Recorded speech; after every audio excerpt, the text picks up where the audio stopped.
روس میں Omicron virus کے پھیلاؤ کا سلسلہ جاری، متاثرہ مریضوں کی تعداد میں روز بروز اضافہ ہونے لگا۔ کرونا وائرس کے مریضوں کی تعداد یومیہ 1.5 لاکھ سے تجاوز کر گئی۔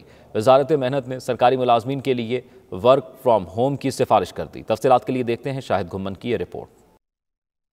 روس میں گزشتہ 24 گھنٹوں کے دوران 1,68,201 نئے کیسز اور 682 اموات ریکارڈ کی گئی ہیں۔ روس کی وزارت محنت نے سفارش کی ہے کہ تمام کاروباری ادارے اپنے زیادہ سے زیادہ ملازمین کو کووڈ-19 کے کیسز میں اضافے کی وجہ سے گھروں میں بیٹھ کر آن لائن کام کروائیں۔ اومیکرون کی بڑھتی ہوئی تعداد کے پیش نظر روس کے مختلف ریجنز میں کرونا وائرس لاک ڈاؤن کے اقدامات کو دوبارہ متعارف کروایا جا رہا ہے، جبکہ روسی صدارتی ترجمان کا کہنا ہے کہ اومیکرون کے پھیلاؤ کی وجہ سے ملک گیر لاک ڈاؤن نہیں ہوگا۔ دوسری جانب ملک بھر کے 15 ریجنز نے اسپتالوں میں کرونا وائرس کے مریضوں کی بہت زیادہ تعداد کی وجہ سے معمول کی طبی دیکھ بھال کو معطل کر دیا ہے، جبکہ 5 ریجنز نے اسکول کے بچوں کو آن لائن تعلیم دینا شروع کر دی ہے۔ اس کے علاوہ روس کے 4 ریجنز نے بڑے اجتماعات پر بھی پابندی لگا دی ہے۔ ماسکو کے جنوب میں واقع شہر تولا میں 10 دن کی علاقائی تعطیلات کا اعلان کر کے اومیکرون وائرس کے اضافے کی وجہ سے سب سے سخت قدم اٹھایا گیا ہے۔ کرونا وائرس کے سرکاری اعداد و شمار کے مطابق روس میں گزشتہ 24 گھنٹوں کے دوران 1,68,201 نئے کیسز رجسٹرڈ ہوئے ہیں، جبکہ 682 افراد اس سے ہلاک ہو گئے ہیں، جبکہ روس میں اب تک 3,34,039 افراد ہلاک ہو چکے ہیں۔ ماسکو کے میئر سرگئی سوبیانین کا کہنا ہے کہ ماسکو میں اومیکرون کے بڑھتے ہوئے کیسز کے باوجود لاک ڈاؤن لگانے کا ابھی کوئی ارادہ نہیں۔ شاہد گھمن، 92 نیوز،